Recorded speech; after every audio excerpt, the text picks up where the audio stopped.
അതിന്റെ അർത്ഥം റസൂലുള്ളാഹി സ്വല്ലല്ലാഹു അലൈഹി വസല്ലം തങ്ങളുടെ കാലത്ത് ഐ അന്നഹു ലം യകുൻ അലാ അഹദിൻ നബിയ്യി മദീനത്തുൻ തുസമ്മാ ദിമഷ്ഖ അബദാ. ഹദീസ് പണ്ഡിതന്മാർ പറയാൻ നബി തങ്ങളുടെ കാലത്ത് ദമസ്കസ് എന്ന പേരുള്ള നഗരമേ ഇല്ല. അങ്ങനെ ഒരു നഗരമേ നബി തങ്ങളുടെ കാലത്തില്ല. പക്ഷേ തങ്ങൾ പറഞ്ഞു ലോകാവസാനത്തിന്റെ മുമ്പുള്ള മഹായുദ്ധങ്ങൾ നടക്കുമ്പോ മുസ്ലിമീങ്ങളുടെ ആസ്ഥാനം ഡമസ്കസ് തന്നെയാണ്. ദിമഷ്ക് എന്ന പേരുള്ള ഒരു നാട് വരും. നോക്കണം, നബിയുടെ കാലശേഷമാണ് ഡമസ്കസ് എന്ന പേര് വരുന്നത്. അത് നബിയുടെ ഒരു മുഅ്ജിസത്താണ് സ്വല്ലല്ലാഹു അലൈഹി വസല്ലം. നബി തങ്ങൾ പറയുന്നു ഖൈറു മനാസിലിൽ മുസ്ലിമീന യൗമഇദിൻ, മുസ്ലിമീങ്ങൾക്ക് ഏറ്റവും നല്ല നിർഭയത്വമുള്ള നാടും ആ ഡമസ്കസ് ആയിരിക്കുമെന്ന് റസൂലുള്ളാഹി സ്വല്ലല്ലാഹു അലൈഹി വസല്ലം. റോമൻ സൈന്യം മുസ്ലിമീങ്ങൾക്കെതിരെ വരുന്ന സൈന്യത്തിന്റെ പട്ടാളത്തിന്റെ എണ്ണം വരെ പറഞ്ഞു നബി തങ്ങൾ സല്ലല്ലാഹു അലൈഹി വസല്ലം.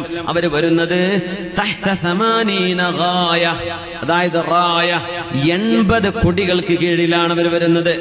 തഹ്ത കുല്ലി റായത്തിൻ, ഓരോ കൊടിയുടെയും താഴെയുണ്ട് 12,000 12,000 ആളുകൾ. ഓരോ കൊടിയുടെയും താഴെ 12,000. അങ്ങനെ എത്ര കൊടി? 80 കൊടികൾ ഉണ്ടാകും.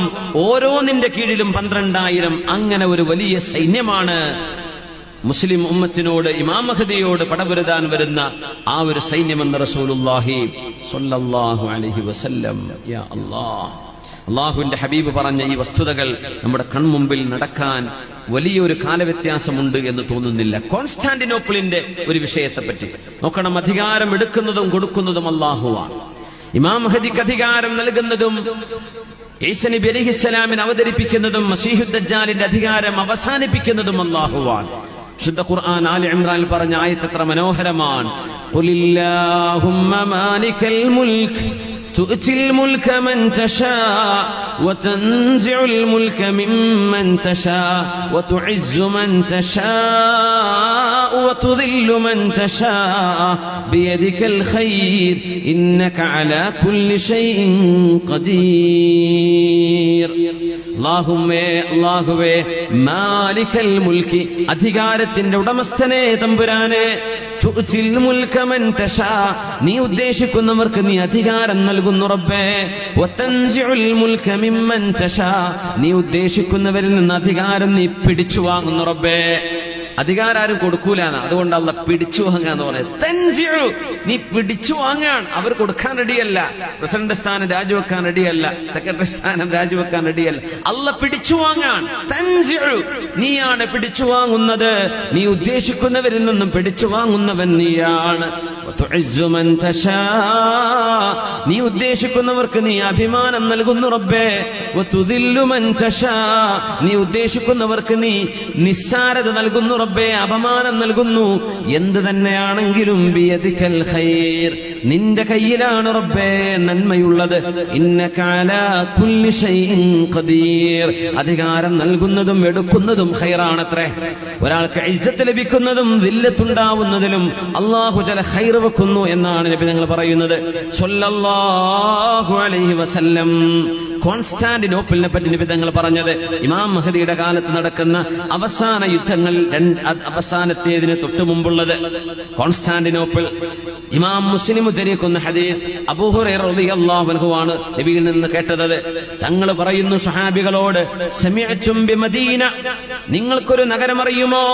ജാനിബും മിൻഹാ ഫിൽ ബർരി, ആ രാജ്യത്തിന്റെ ഒരു ഭാഗം കരയാണ്. വജാനിബും മിൻഹാ ഫിൽ ബഹരി, മറ്റൊരു ഭാഗം കടലാണ്. നിങ്ങൾക്കറിയുമോ ഏതാണ് ആ രാജ്യമെന്നറിയുമോ? തുർക്കിയാണത്. ഒരു ഭാഗം കരയാണ്, പിന്നെ കടൽ കടന്ന അക്കരെ യൂറോപ്പിലും ഏഷ്യയിലും തുർക്കിയുണ്ട്. അറിയാലോ, കടലിന്റെ അപ്പുറത്തും ഇപ്പുറത്തുമുള്ള ഒരു രാജ്യമേതാ നിങ്ങൾക്കറിയുമോ? തങ്ങൾ കണ്ടിട്ടില്ല തുർക്കി, പക്ഷേ നബി തങ്ങൾ പറഞ്ഞു സ്വല്ലല്ലാഹു അലൈഹി വസല്ലം. സ്വഹാബികൾ പറഞ്ഞു, സ്വഹാബികൾ സ്വല്ലല്ലാഹു അലൈഹി വസല്ലം തങ്ങൾ ഇത് ചോദിച്ചപ്പോൾ അവർ പറഞ്ഞു, നഅം യാ റസൂലല്ലാഹ് സമിഅനാ ബിഹാ, നബിയേ ഞങ്ങൾ കേട്ടിട്ടുണ്ട് നബിയേ, അങ്ങനെ ഒരു രാജ്യമുണ്ടെന്ന് കേട്ടിട്ടുണ്ട്. സമിഅനാ ബിഹാ, ഞങ്ങൾ പറഞ്ഞു ലാ തഖൂമുസ്സാഅ, അന്ത്യനാൾ നടക്കുന്നതിന്റെ മുമ്പ് ഹത്താ യഗ്സുഹാ 70,000 മിൻ ബനി ഇസ്ഹാഖ്, ഇസ്ഹാഖ് നബിയുടെ വംശപരമ്പരയിൽ വരുന്ന ആളുകൾ എന്ന് പറഞ്ഞാൽ ഫലസ്തീന്റെ ഭാഗത്ത് ജീവിക്കുന്ന ആളുകൾ. അവരിൽ നിന്നും 70,000 ആളുകൾ അടങ്ങുന്ന ഒരു സൈന്യം കോൺസ്റ്റാന്റിനോപ്പിളിലേക്ക്, തുർക്കിയിലേക്ക് ചെല്ലാതെ ഒരു യുദ്ധം നടക്കാതെ അന്ത്യനാളെ നടക്കില്ലെന്ന് റസൂലുള്ളാഹി സ്വല്ലല്ലാഹു അലൈഹി വസല്ലം. പക്ഷേ അവിടെ ആയുധങ്ങളല്ല ഉപയോഗിക്കപ്പെടുന്നത്, വാളുകളല്ല ആ യുദ്ധത്തിൽ ഉപയോഗിക്കുക. പിന്നെ 2 തസ്ബീഹുകളാണ്. തസ്ബീഹിലൂടെയാണ് വിജയം ഉണ്ടാവുക. കോൺസ്റ്റാന്റിനോപ്പിളിന്റെ യുദ്ധം അങ്ങനെയാണ്, അവിടെ രക്തച്ചൊരിച്ചിലുണ്ടാവില്ല. അവരെ ഫഇദാ ജാഊഹാ, മുസ്ലിം സൈന്യം അവിടെ എത്തുമ്പോൾ നസലു, അവരവിടെ ഇറങ്ങും. ഫലം യുഖാതിലു ബിസിലാഹിൻ വലം യർമൂ ബിസഹി